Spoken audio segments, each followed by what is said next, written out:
assis sur son pliant, avec ou sans chapeau, voici l'anti-portrait du pêcheur au cou. Il y en a un là. C'est quoi ça, Daniel? Sandon, certainement. Certainement. Hybride de gardon. Nous verrons, tout au long de cette cassette, que les techniques classiques, comme le bouchon ou la graine, plus modernes, comme la pêche à l'anglaise, ou carrément ultramodernes, avec l'utilisation de l'électronique, sont à l'opposé de cette passivité apparente. Que la pêche du gardon, de la brème ou de la carpe est au contraire le monde de l'ingéniosité et du savoir-faire.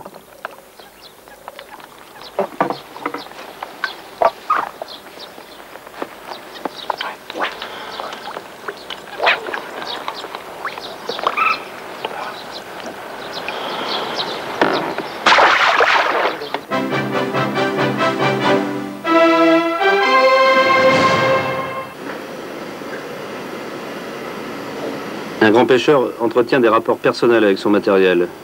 Guy Hébert fabrique lui-même ses lignes, y compris le flotteur. Une fois qu'on a fait l'assortiment de flotteurs de différentes tailles pour faire des lignes lourdes, des lignes légères, on passe au montage de la ligne. Alors on enfile le flotteur, hein, puis la petite gaine de téléphone.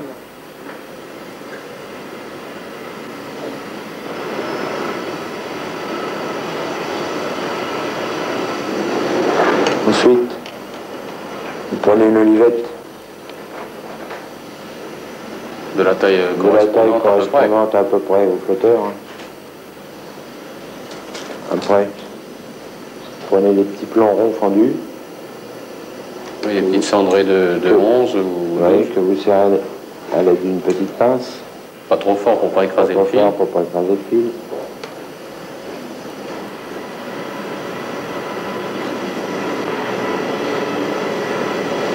Voilà. Maintenant, je vais regarder approximativement ce que ça donne. Là, il manque encore un plomb. Encore un plomb. Ce que beaucoup de pêcheurs ne font pas, c'est... Ils n'ont pas des lignes parfaitement équilibrées. Voilà. Il faut qu'une ligne soit vraiment à la limite de rupture de l'équilibre. Une ligne parfaite, c'est une ligne à laquelle, si on ajoutait une cendrée supplémentaire, on l'aurait. Voilà.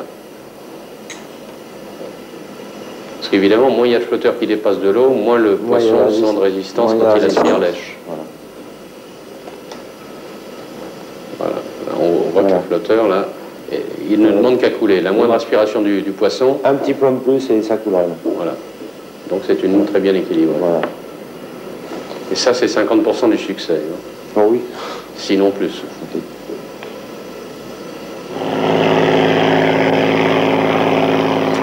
Alors là, tu vas essayer des lignes.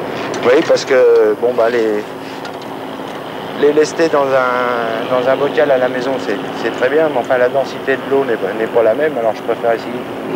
Là, t'es prévu des lignes pas trop fines, quand même, pour pêcher la brème? Non, 8 centièmes? 8 centièmes, oui, 8, 10 centièmes.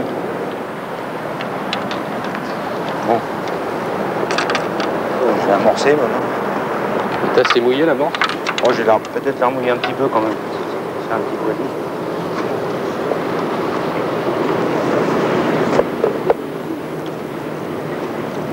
Une amorce qui tienne bien, là. Oh, bah là, oui, quand même, il y a du courant, alors faut que ça descende bien. Hein. Qu'est-ce que t'as mis dans les asticots? Quelques asticots rouges et blancs. Puis là, je vais additionner un peu de fouillis. Hein?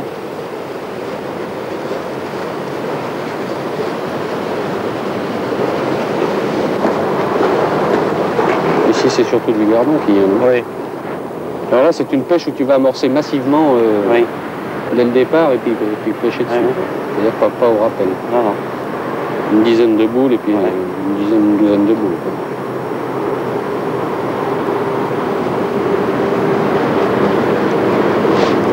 Ouais, ça c'est très important, ouais. De mettre la canne dans l'eau pour bien juger de la distance. Essayer d'amorcer tout au même endroit, c'est ça? Bon. Alors là, tu vas pêcher à quoi? Au verre de vase, à l'asticot? Je vais commencer au verre de vase. Hein.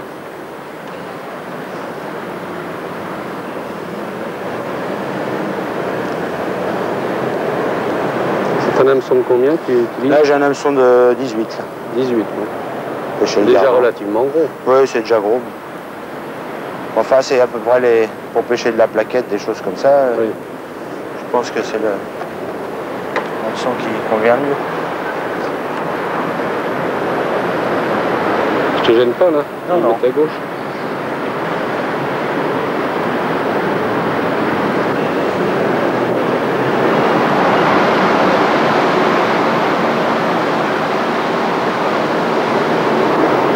Ça, on la voit bien l'antenne, il n'y a pas de problème.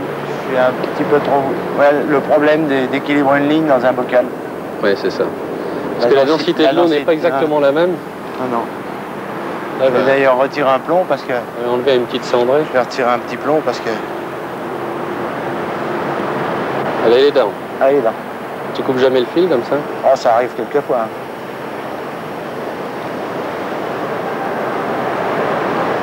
Mais pour bien pêcher, il faut avoir des bons yeux et de bonnes dents. Quoi. Voilà.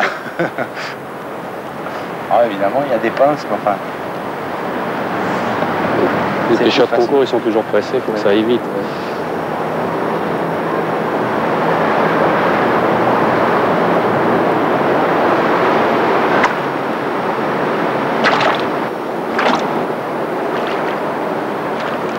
C'est un père gardon. C'est un père gardon, monsieur.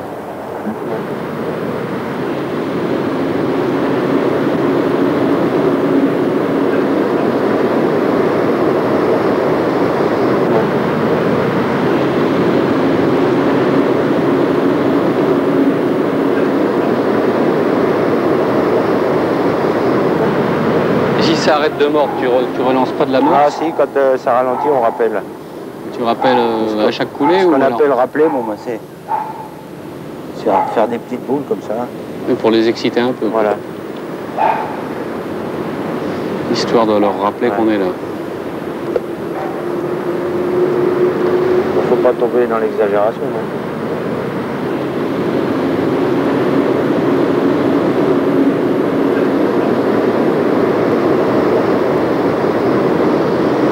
Ah oui, tiens. Tiens, on l'a encore Hop, un autre. l'asticot. Même à l'asticot. Ouais, c'est encore un beau, lui. C'est encore un beau. On va encore te donner les puisettes. Bon, remarque sur 8. Elle est là. Sur 8, en principe, ça Ouais, monte. mais enfin. Tiens. Le problème, c'est pas de perdre le poisson, c'est d'emmêler la ligne. Ouais.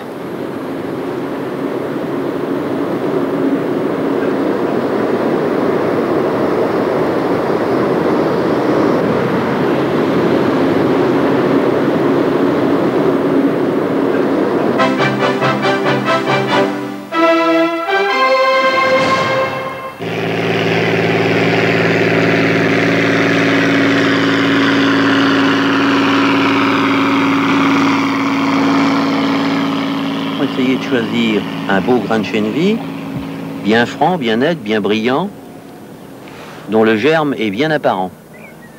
À partir du moment où on a trouvé ce grain de chènevis, il ne reste plus qu'à enfoncer l'hameçon dans la fente, en laissant dépasser légèrement la pointe. Et ça y est, on est en action de pêche.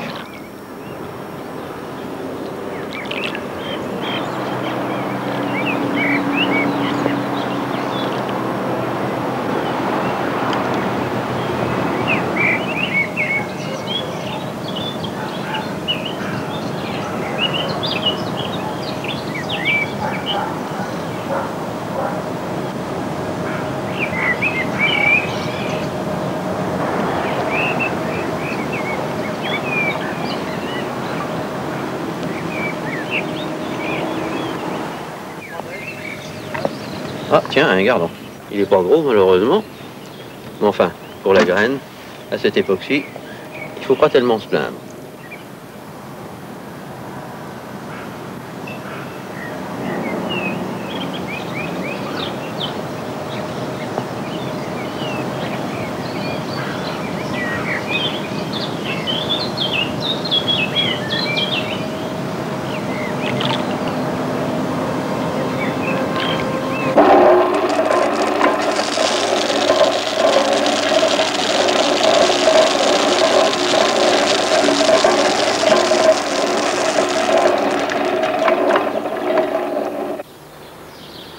Choisir un poste pour pêcher à la graine, ça ne se fait pas n'importe comment. Il faut déjà tenir compte en premier lieu du fond.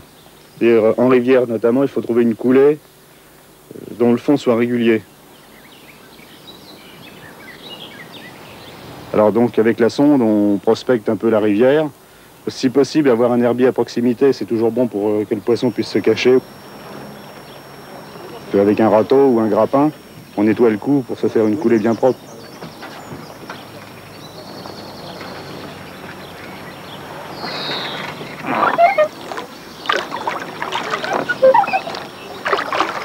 Le matin, je sais pas, juste avant la pêche, tu prépares beaucoup de choses, j'ai vu, avec ton père. Ah bah, c'est-à-dire qu'un coup à graine, la graine est surtout une hache d'accoutumance. C'est-à-dire qu'on ne décide pas comme ça de but en blanc, tiens, je vais aller pêcher à la graine. Hein, il faut préparer le coup et l'amorcer plusieurs jours à l'avance pour habituer les poissons justement à cette graine de chènevis qu'ils ne rencontrent pas naturellement dans la rivière. Et il faut les habituer pendant plusieurs jours. Alors le matin, en général, on vient les amorcer le matin. Ouais. On prépare l'amorce. Et on vient le matin leur mettre à manger, tous les jours, régulièrement à la même heure.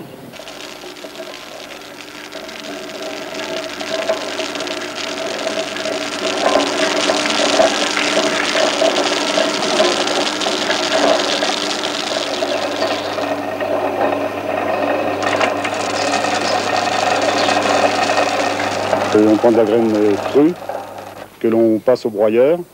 Et ensuite, on va recoller ça avec un sirop. On prend de l'eau et on y ajoute du sucre jusqu'à une solution à saturation.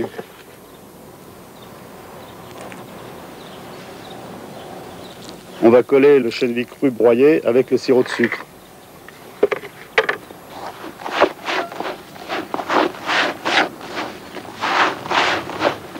On fait les boules. On fait 3-4 boules, disons de la taille d'une orange, c'est bien. Et ensuite, on peut les mettre à l'abri, parce que ces boules, on les fait en général 24 heures à l'avance. En les laissant 1 heure au soleil, et ensuite dans un endroit frais.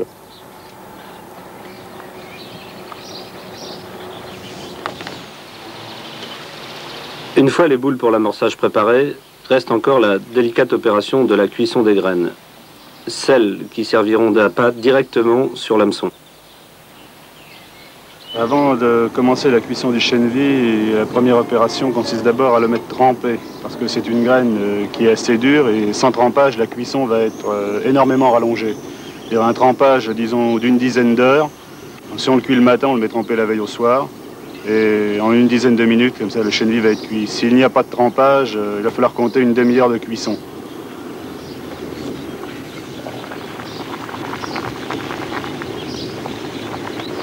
Il faut surveiller la cuisson régulièrement. C'est-à-dire au départ, on couvre le chènevis, on attend que ça commence à être à ébullition et au bout de, disons, de 3-4 minutes d'ébullition, alors là il faut commencer à regarder parce que dès que les premiers germes vont apparaître, là vous voyez, c'est comme là ça commence à être le cas, on commence à voir quelques germes qui apparaissent.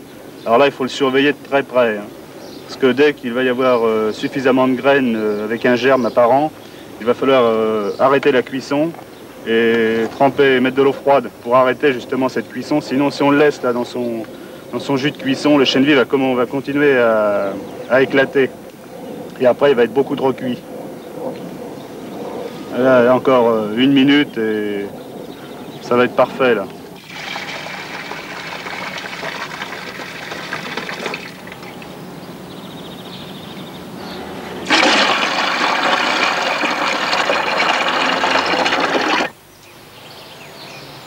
Avec une rivière calme, un important réseau de canaux, la région de Nemours est idéale pour la pratique des pêches à la graine, qu'il s'agisse des eaux courantes du loin ou des eaux presque dormantes proches des écluses. Ça. Donc, il faut essayer de les prendre. De toute façon, on ne sait pas jamais comment piquer un, on est cassé. Non. Si jamais il part dans la ficelle là-bas, tu sais. Je suis sur 8. Ah oui? J'ai pas pris de risque. Que ce soit 8 ou 7, ben, le résultat... En rivière, le fil, c'est-à-dire la bannière, ne doit jamais précéder le flotteur. Et alors régulièrement au cours de sa coulée, le pêcheur va procéder à des manœuvres d'aguichage, c'est-à-dire soit retenir légèrement le flotteur, de façon à faire remonter l'hameçon avec la graine dans l'eau, et le poisson voit cette graine, il a l'impression qu'elle va lui échapper, alors hop, il se précipite, ça peut l'énerver, on ne sait pas bien exactement, mais enfin ça consiste surtout un peu comme on travaille un poisson mort.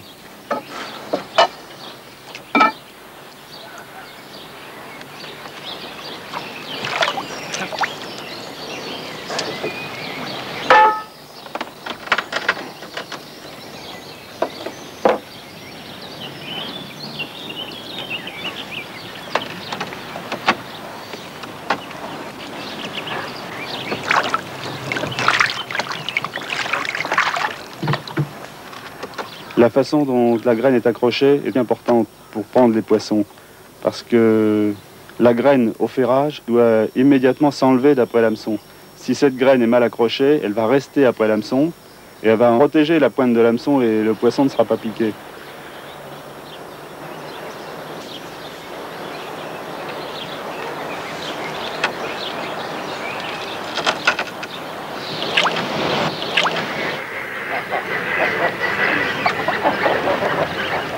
Mais par moment, quand tu pêches, tu as des pensées qui te viennent dans la tête en attendant le poisson, non?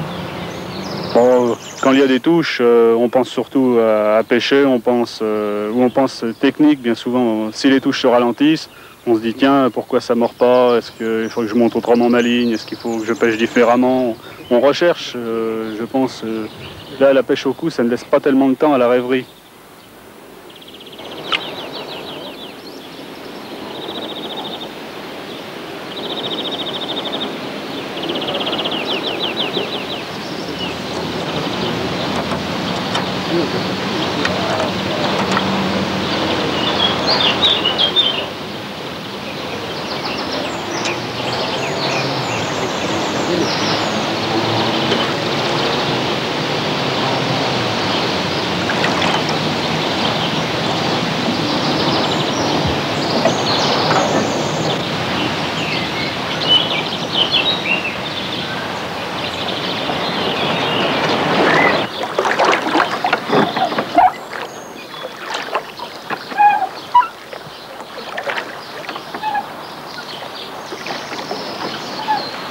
Est-ce que tu as une préférence, soit la pêche en canal ou la pêche en rivière? Ah, moi je préfère la pêche en canal.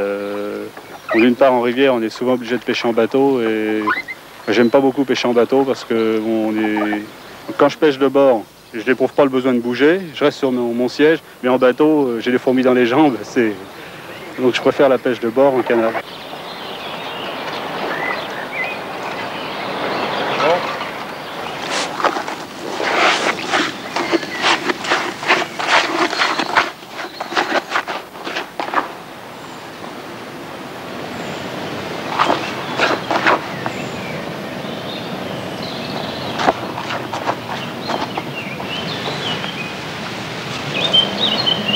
Préparer une amorce, maintenant tu mets du chènevis dedans.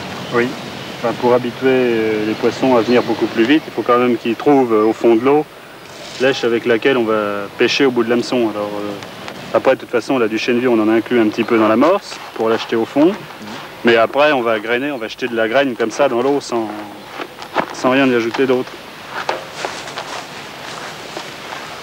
Spécifique au canal, Ah oui, cette façon de pêcher, oui, parce qu'on ne peut pas préparer un coup longtemps à l'avance en canal. Il y a toujours le passage des péniches. Alors quand une péniche passe, là ici c'est un tout petit canal, pas très large, quand il va passer une péniche, toute l'amorce va être enlevée pratiquement par l'air mou. Hein. Alors qu'il va falloir recommencer après chaque péniche à remettre des boules sur le fond. Ah d'accord. Et à remettre un petit peu de graines. Alors tu vas mettre des asticots. Quelques asticots au début pour commencer, parce que le chènevis est avant tout une hache d'accoutumance. Et il va falloir habituer, ça peut demander une demi-heure, 1 heure avant que les poissons commencent à mordre. Donc on leur met quelques asticots, on va commencer à faire la pêche à l'asticot, tout en continuant à mettre de la graine. À chaque lancer de ligne, on lancera quelques graines. La plombée étalée consiste à répartir des plombs sur presque toute la distance comprise entre l'hameçon et le flotteur. On obtient ainsi une ligne très souple.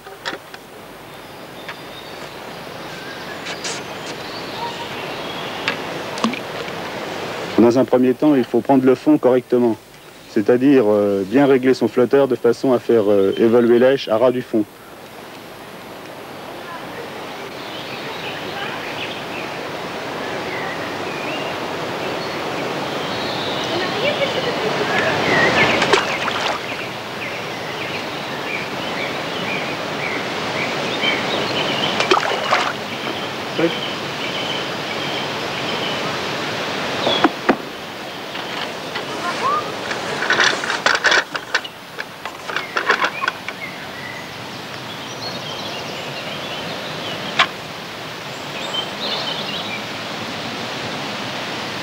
grand canal, sur un petit gardon par exemple, il m'arrive de prendre des hameçons de 20 ou 22. Alors qu'en rivière, je prends des hameçons de 16 en général, mais je peux aller jusqu'à un hameçon de 14.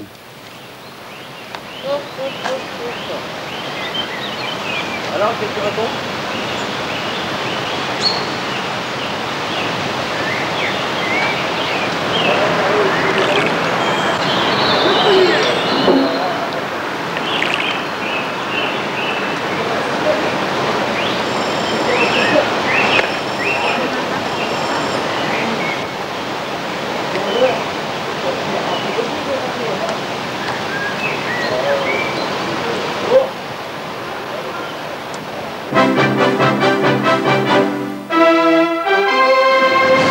C'est une amorce à base de pin, de chapelure, de chènevis, de choses comme ça.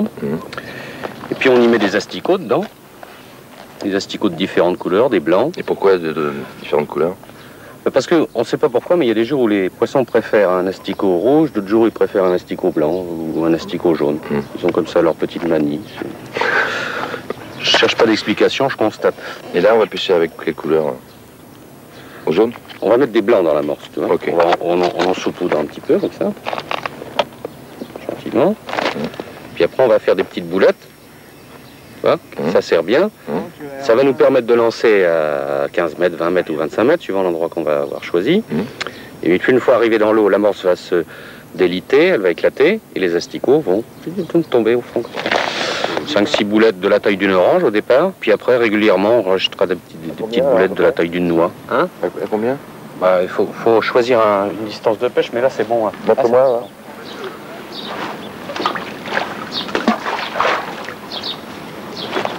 Ça s'améliore, c'est encore un peu court. Mais... Ouais, faut pas charrier là. Ah. Il est en train de nous enfumer d'une drôle de façon là, derrière. Là ça s'appelle un gardon, ça. C'est pas vrai. Oui. Une the bourriche? Bien sûr. Ah, t'as vu, ça réveille pas beaucoup tes asticots là? Non. Faut que je remette un hameçon. Tu comprends pas, François? Non, pas du tout. Il faut être de la partie.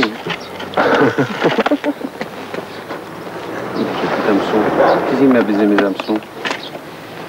Je vais en prendre, moi, ça va pas tarder, je sens ça. Remets-le dans l'eau. Ce qui nous intéresse, c'est les grosses mémères. Hein.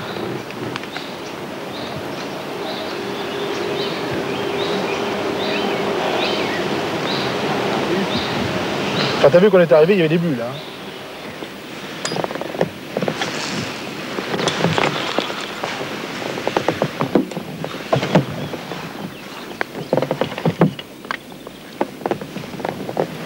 Alors pour bien tenir le poisson en haleine, je fais un amorçage de rappel avec une fronde et j'envoie tous les 3-4 lancers, quelques pincées d'asticot, comme ceci, pour bien tenir le poisson sur mon flotteur.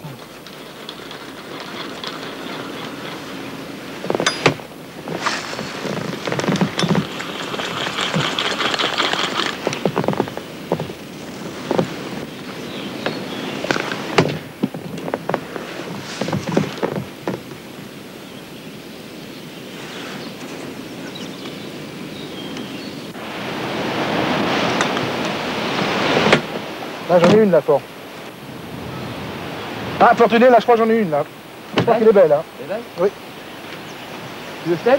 Oui, enfin, attends. Même produit fil, là. Tu l'as prise à quoi? Asticot et verre de terre. À panaché? Panaché, oui. Elle est belle, ouais, c'est vrai. Oui, elle est belle. Bah, j'ai juste en bordure, c'est pour ça que je voulais pas trop lui faire prendre de fil. Il faut que tu me la remontes, hein, parce que je vois pas où elle est, moi. Ah oui. Je ne faut pas trop lui faire prendre de fil parce que... T'avais combien d'asticots? 3 asticots et puis un terreau, quoi. Elle a mordu sur une belle bouche. Ouais. Ah, mais c'est qu'elle tire, hein. Belle touche, bien France. Ah oui, oui, oui. C'est le beau départ. Attention, attention, elle monte là. Ah oui, elle est belle, elle. Oh, oh. Ah oui, ça fait au moins 3-4 livres, ça. Attention à la surface. Ouais. Parce que tu sais, le coup de queue et au revoir. Hein, épuisette dans l'eau. Épuisette dans l'eau, oui. Tu m'amènes ça dedans. Je la vois plus. Je ne la vois plus, je ne la vois plus, je peux pas l'épuiser. Ah, dis donc, elle tire, hein, dis donc. Regarde la canne. Ah, ça, ce serait beau que tu casses la canne. si. Non. Mais si, tu dois la ramener. Allez, là voilà, allez, direct. Non, je ne la vois plus, je ne peux pas l'épuiser. Là, elle est peut-être bonne, là. Là, elle est peut-être bonne, allez, pompe. Et je pompe. Allez, là, elle est belle, elle est bonne, là. Elle est à nous, là. Allez, vas-y, lève-la, que je la vois. Elle voit l'épuisette. Hop, elle est dedans.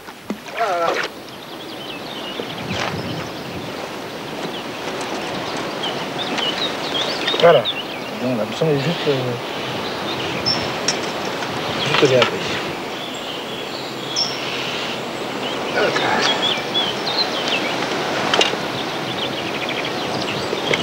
Allez, attention, voilà. Hein? J'ai peut-être un peson, non? Ouais, regarde si t'as un peson.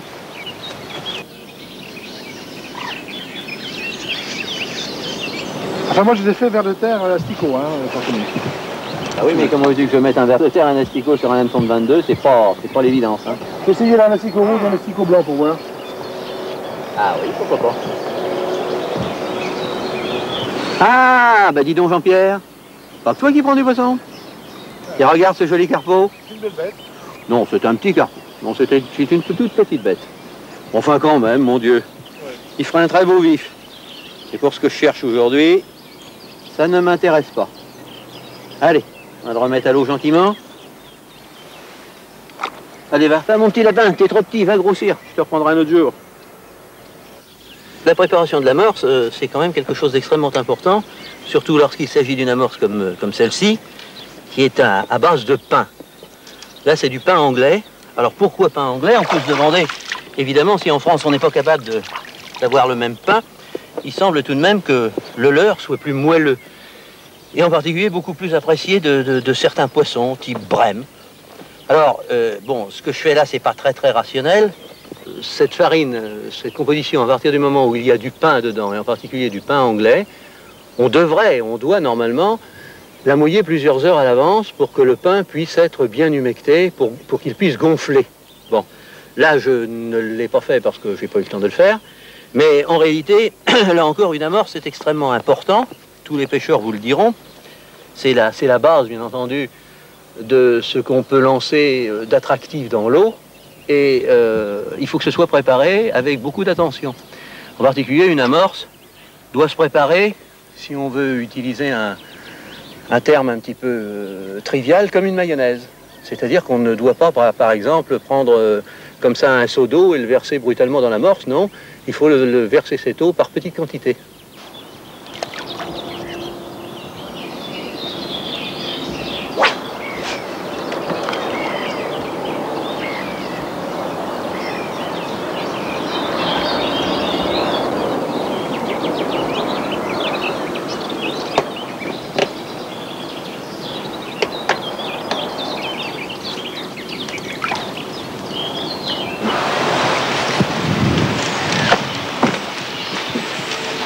Montage aujourd'hui pour l'anglaise, on pêchait avec 2 asticots, placés comme ça. Et l'autre tu l'enfiles? Sur la pointe, l'autre je l'enfile. Pour éviter que ça tourne. Voilà. Bien enfilé sur la hampe. Et un verre de terre. Un petit verre de terreau, un petit verre rouge. Voilà. T'étais sur quel hameçon là? Là j'étais sur un hameçon de 16. Hein? Fin de fer. Fin de fer. Hein? Alors disons qu'au niveau du flotteur, ce qui choque, enfin t'as marqué pas mal de gens, c'est la grandeur du flotteur et comment il est fixé. Le problème, voilà donc comment il se situe au niveau de la ligne. Il y a un plomb au-dessus de l'anneau et en dessous de l'anneau, fixé comme ça. Pour bloquer, oui. Pour bloquer, et ces 2 plombs-là permettent donc à la ligne de lancer donc la ligne à 10 ou 15 mètres. La sensibilité de la ligne intervient avec donc un plomb à environ 60 cm donc de l'hameçon et 2 petits plombs environ à 20 cm de l'hameçon. Ce qui pour parfaire l'équilibrage de la ligne et avoir une très bonne sensibilité. pêches avec un bas de ligne? Non, là j'étais en direct. Hein. J'étais en 14 direct. Hein. 14 direct, vu qu'on t'a bien vu au départ, on en a tout de même raté quelques-unes qui étaient tout de même assez belles. Hein. Quand j'ai changé mon plomb, là je pense que ça ira mieux. Hein. Ouais, non, un peu trop même. Et comme il y a quelques vaguelettes, tu vois, on voyait pas très bien le... Ah, tiens, une touche. Ah, un petit carpillon. Pas très gros.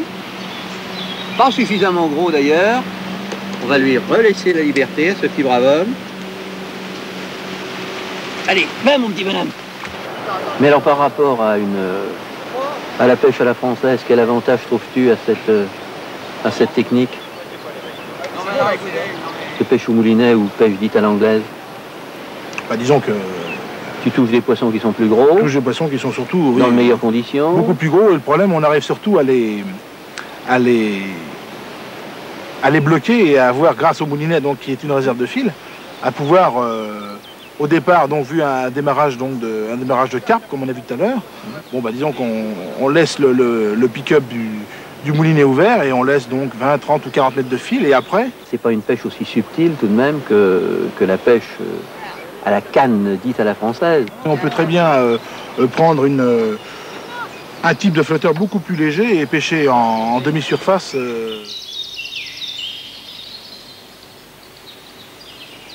Les tenants de la pêche à la française reprochent à ceux qui pêchent à l'anglaise de ne pas pêcher fin. Ce qui est vrai pour la grosseur de fil, qui ne peut être inférieure à 8 centièmes sur un corps de ligne de 10 centièmes, et pour la taille de l'hameçon jamais plus petit que 18 ou 20, pour l'asticot, le blé ou même la pomme de terre en étang, est en revanche faux pour le plombage. Le plombage ne peut être mis en cause. Celui-ci est dégressif, c'est-à-dire que le poids est concentré à l'extrémité du flotteur pour ensuite être réparti sur l'ensemble du fil immergé. Ainsi, la sensibilité est très bonne.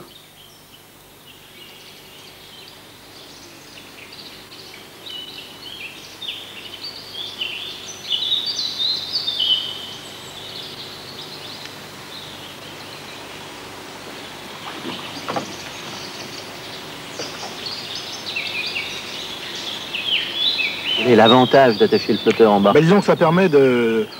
Lorsque l'on attache, donc lorsque le flotteur est comme ça permet, si tu veux, de bien immerger ton fil. Oui, ce qui est surtout intéressant lorsqu'il fait un temps comme par exemple aujourd'hui, voilà, avec beaucoup de vent. Exactement. Alors ce qui est très important... C'est noyer le fil. Noyer le fil. Alors disons que comme ça, il n'y a vraiment pas de problème. Le fil est noyé automatiquement. Ce qui est très important aussi, c'est au niveau du lancer.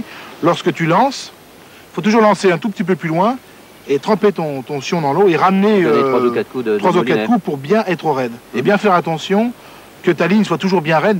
Éviter d'avoir donc un ventre au niveau des nylons. Quand tu vas ferrer, le problème, si tu as une réserve de nylon qui est comme ça, le temps que ton nylon, le ventre soit résorbé, tu seras donc...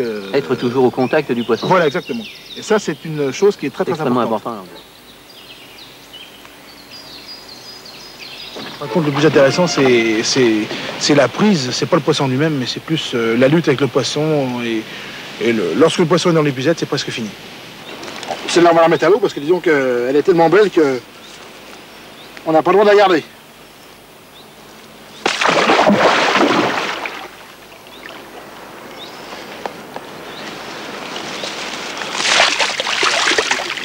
Et ça, c'est les petits. Toute la friture a fortuné. Mais tu vois, il n'y a pas de problème avec ces bourriches. Ces bourriches du nylon, le poisson se conserve beaucoup mieux. Oui, bien sûr, je crois qu'on a d'ailleurs intérêt à les prendre le plus long possible, parce que ça permet effectivement une meilleure conservation du poisson. On n'attaque pas son mucus, on ne le blesse pas, et donc il est sûrement dans un meilleur état de conservation. T'as vu tous les poissons qu'on a remis à l'eau, là, ils sont tous repartis. Hein. Ça doit être bon. Vu l'eau comme elle est belle, dis donc. Tu mets donc la canne comme ça dedans, et le fil, tu vois, peut passer à l'intérieur sans frotter. Tu vois, quand tu as une touche, donc ton fil, ça passe sans problème au niveau de... Il peut filer sans frein. Il peut filer sans frein, il n'y a aucun problème. Bon, au niveau de la canne, c'est une canne de 2 mètres 40, assez forte au niveau action, pour avoir comment dire, permettre des prix tout de même assez respectables. Avec ce genre de pêche, tu prends généralement de la brème, de la tange, de la carpe du barbeau, des poissons de fond, des gros poissons, tu vois, qui sont des fois des poissons assez méfiants et qu'on n'arrive pas des fois à prendre au flotteur. Alors donc au bout de la canne, tu vois, donc ici là, il y a un anneau en agatine avec un pas de vis. Et disons qu'on met au bout donc un swing tip, c'est un indicateur de touche qui, à la moindre ondulation du fil ou à la moindre traction, tu vois, bah, tout de suite, si tu veux, tu vois si tu as une touche, sans problème. Faut vraiment être, si tu veux, à la prendre la canne, hop, et ferrer. Ok? D'accord. Parce qu'il faut bien faire attention, c'est toujours lancer au même endroit. Pour que les asticots tombent toujours au même endroit et pour... tu amorces en fin de compte. Hein. T'es monté en combien là? Là, je suis monté en 18 et puis un bas de ligne de 14. Et l'hameçon, c'est du 12? L'hameçon, c'est du 12, oui. Ce qui est très important, c'est d'abord de mettre les asticots sur l'hameçon avant de mettre ton pain dedans. Hein. Parce que quand tu dois mettre ton pain et tes asticots dedans, il faut que ça soit très rapidement pour éviter aux asticots de sortir. Voilà, trois asticots. Hein. J'ouvre donc le cylindre, hein, qui a des trous pour permettre aux asticots de sortir. Toi, je l'ouvre comme ça. Hein. Je prends donc de la farine. Tu vois, c'est du pain. Hein. Voilà, là. J'enfonce un petit peu. Au milieu, une petite poignée d'asticots. Tu vois, tu appuies un petit peu. Tu remets un peu de pain. Voilà. Tu appuies un petit peu pour que ça soit tout de même assez compact. Hein, et tu refermes. Tu vois, voilà. Voilà, comme ça, tu vois, là, c'est plombé. Sur le sol, c'est comme ça, avec donc ta potence qui est donc derrière, comme ça, tu vois, sur le sol, c'est comme ça. Et tu vois, il y a déjà un asticot qui commence déjà à sortir, tu vois. Donc c'est pour ça qu'il faut se presser tout de même pour le balancer à la flotte, parce que, si tu veux, ça sort tout de même très rapidement. Alors, je vais pas lancer bien loin, je vais lancer à 10-15 mètres à peu près. Et il faut relancer à peu près toutes les... T'as vu, là? Les martinets, là. Je vais relancer toutes les 3-4 minutes. Hein. Voilà. Alors toi, tu remets ta canne comme ça. Là, tu vois, là je lève mon cover tip, enfin, mon swing tip, plutôt. Voilà. Tiens, ça y est, là, il y a une touche. Hein. Ah oui, tiens-toi, regarde là.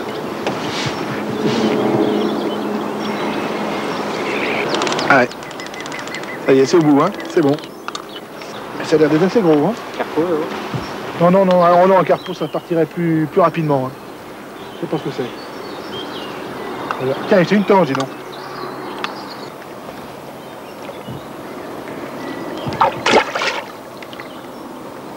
J'ai mis un petit peu de fil, c'est bien cassé.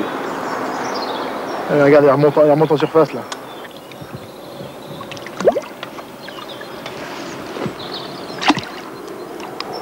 Je l'amène au bord, hein.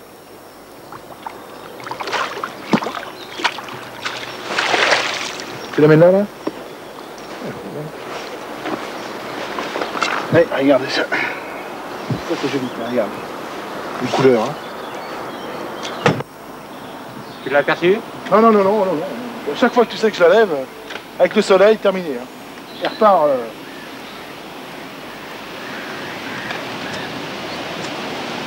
Alors tu vois là le swing tip, là il n'y a pas de problème, hein. Il gêne pas du tout. Hein.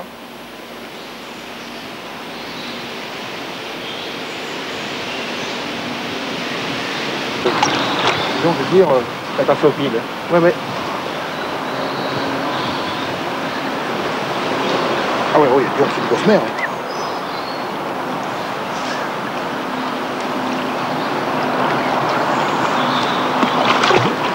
Ah, dis donc. La vois, hein. Tu la vois, elle est belle, hein, je crois. Elle est belle, ouais. C'est une cuir, quoi. Merde, décroché. Ah bon. Tu l'as perdu? Ouais, cassé même.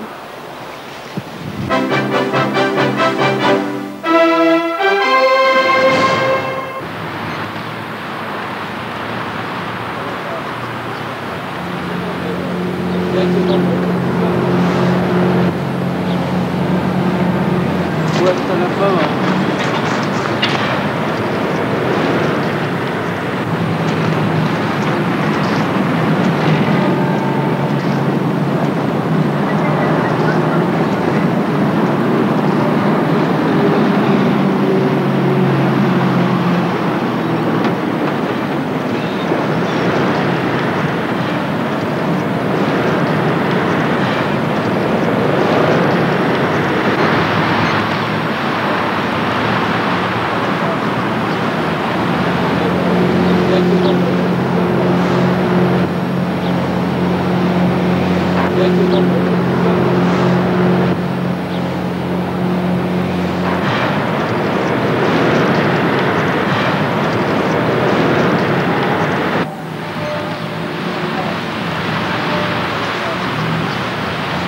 Bon, là sur le tripode, qui permet un montage de 3 têtes à optonique qui sont des détecteurs de touches électroniques.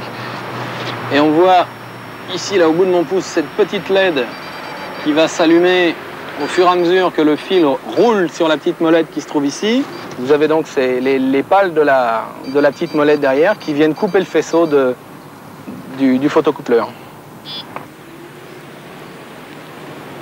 Donc le défilement du fil est matérialisé ici sur la petite diode au bout de mon pouce.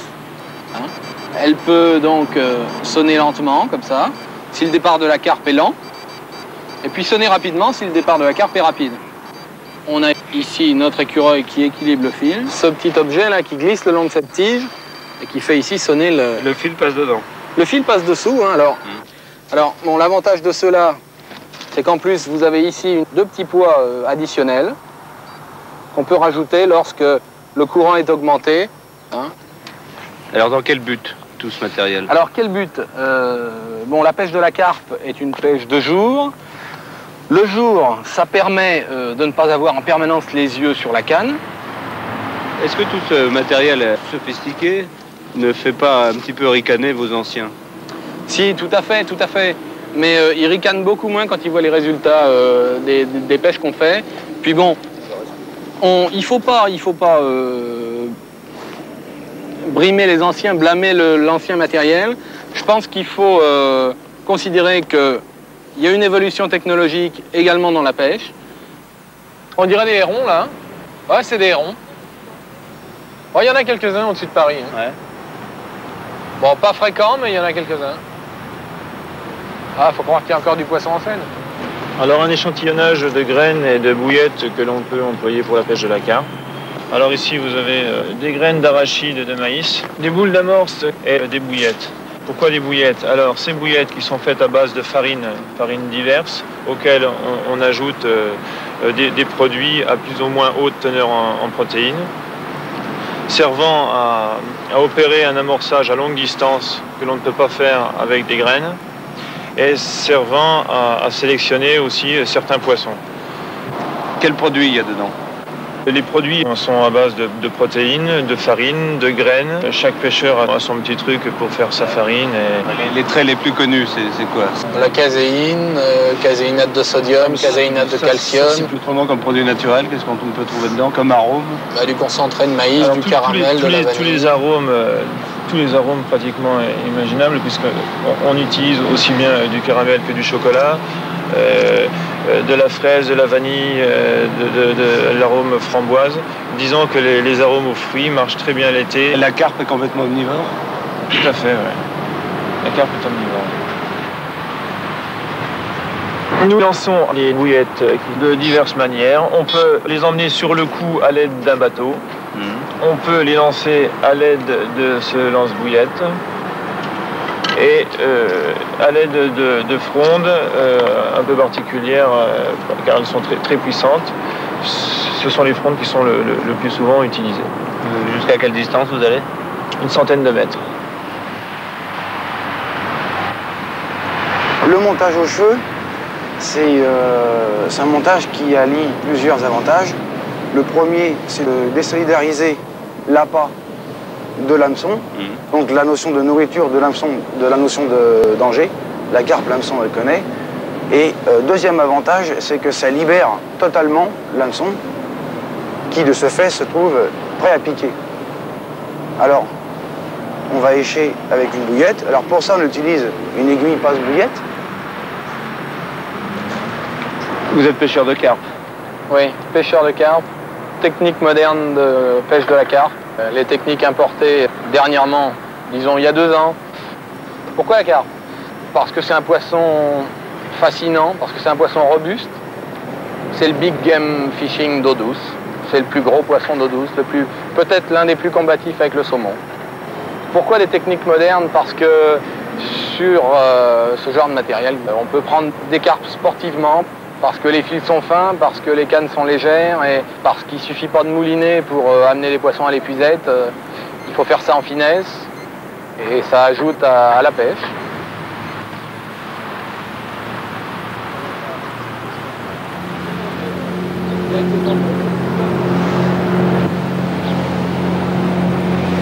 Ce qui matérialise un poisson au bout de la ligne, c'est généralement quelques tirées, quelques bips comme ça, très courts.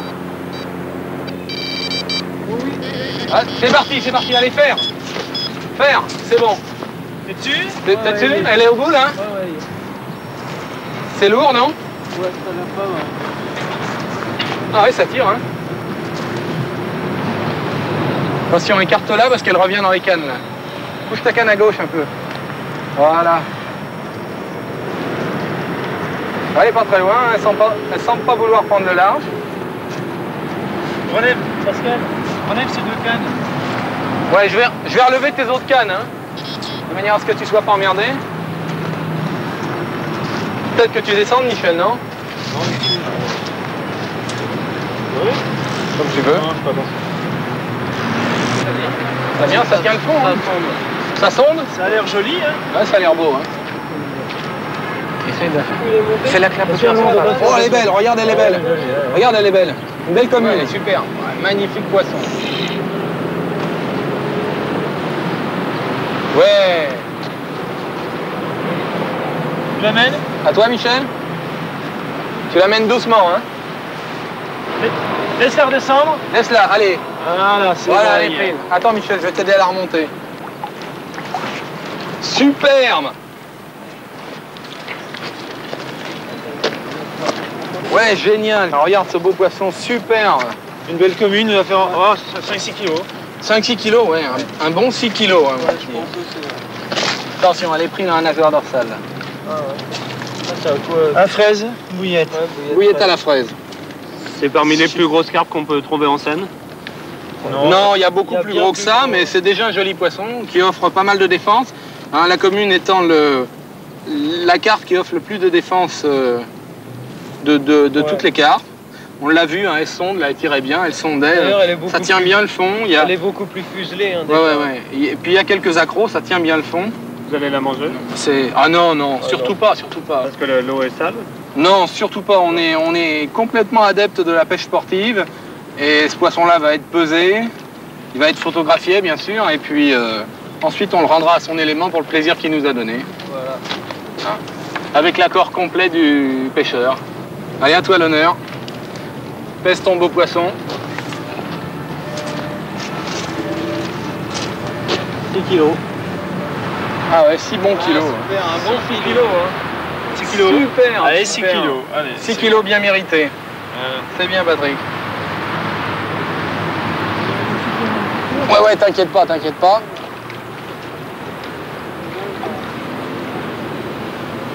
Non, mais tu vois, si je la tiens verticale comme ça, et que je la balade un peu, au bout d'un moment, elle va partir. Et vous les relâchez? Toujours. Il nous arrive d'ailleurs de reprendre sur des coups connus, plusieurs fois un poisson identique, et on le sait parce que, bon, en fait, on connaît les poissons du coup, ou alors parce que, après la photo qu'on fait, on les relâche, et on peut les comparer sur une photo ultérieure. Jolie la prise tout à l'heure, hein? Ouais, les communes, mais il y a 80-90% de communes dans Seine, hein. Ah, si on faisait tout le temps que des poissons comme ça ferait de jolis tableaux, hein. Tiens, on a un départ, là. Ah ouais, c'est dessus. Ah ouais, c'est joli, ça tient bien le fond. Elle est là, là? Ah, elle vient. Descends là, les filles. Baisse-toi, parce que ça va être un beau poisson, à mon avis.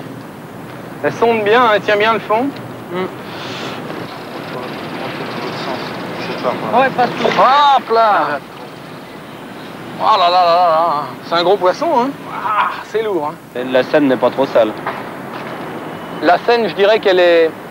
Elle est toujours trop sale pour nous pêcheurs. Comme à l'école. Mais elle est loin d'être polluée comme elle l'était il y a 20 ans ou il y a 25 ans. On fait de plus en plus de poissons en Seine.